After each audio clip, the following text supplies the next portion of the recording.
For this tutorial, we're getting up close and personal because we're going to be doing the mustache.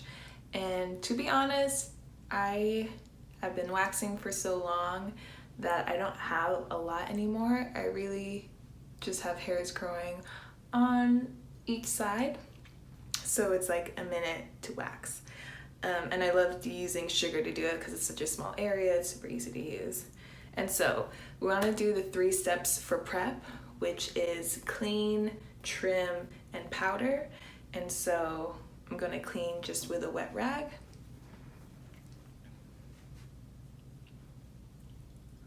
So looking at my hairs, I don't really need to trim it. They're so fine and it's not very long.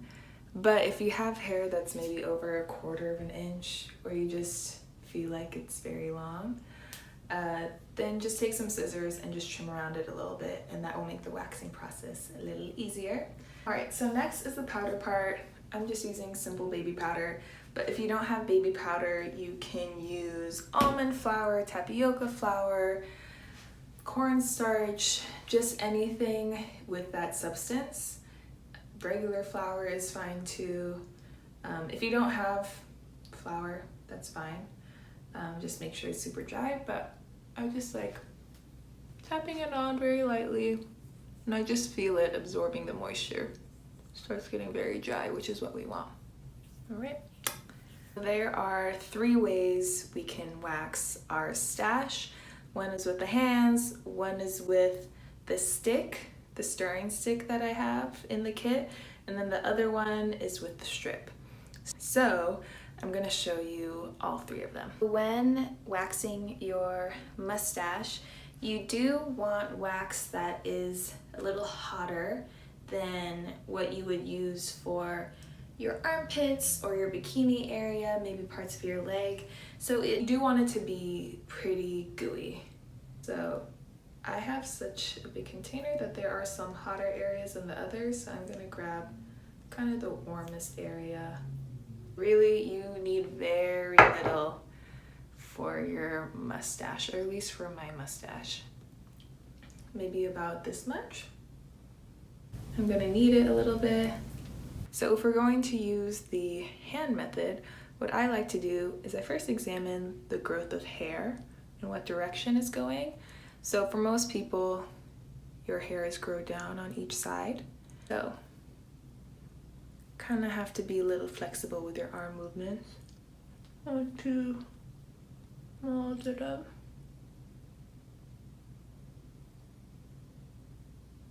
It's really cute.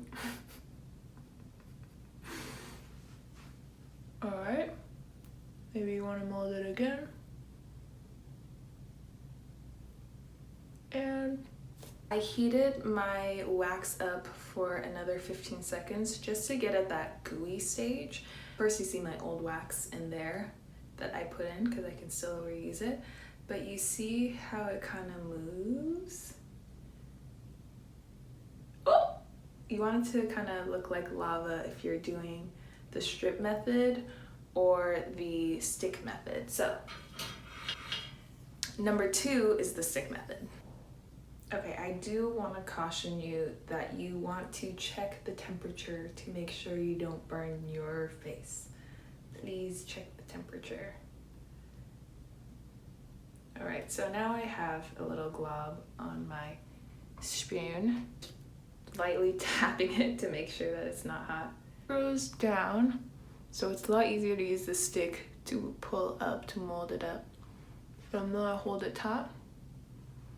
Kind of scrunch my mouth to the side.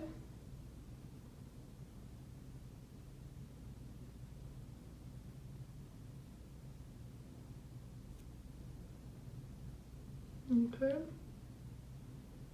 Molding very well. And then I'm going to flick it.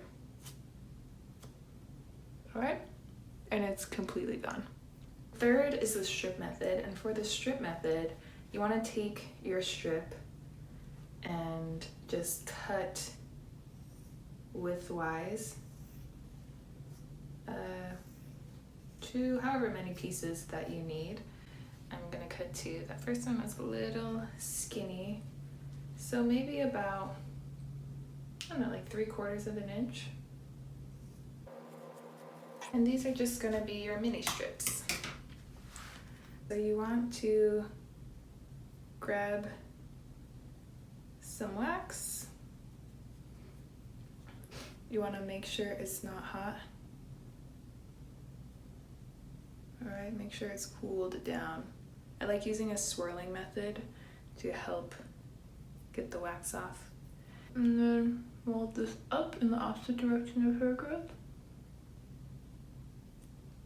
Okay. Take the strip, place it over. So my hair grows down, so I'm gonna pull it down as well. Easy. You see a few little tiny hairs that are left. And then I'm just gonna put this in a little bowl of water so the wax dissolves off. All right, so stash is gone. A little redness, so I'm going to just get a little cold compress, which is just a damp washcloth in cold water. And then you just want to hold it on your lips for a little bit to close up those pores. I'm also licking my lips because it tastes so good. It's just so bare naked. All right, stash done.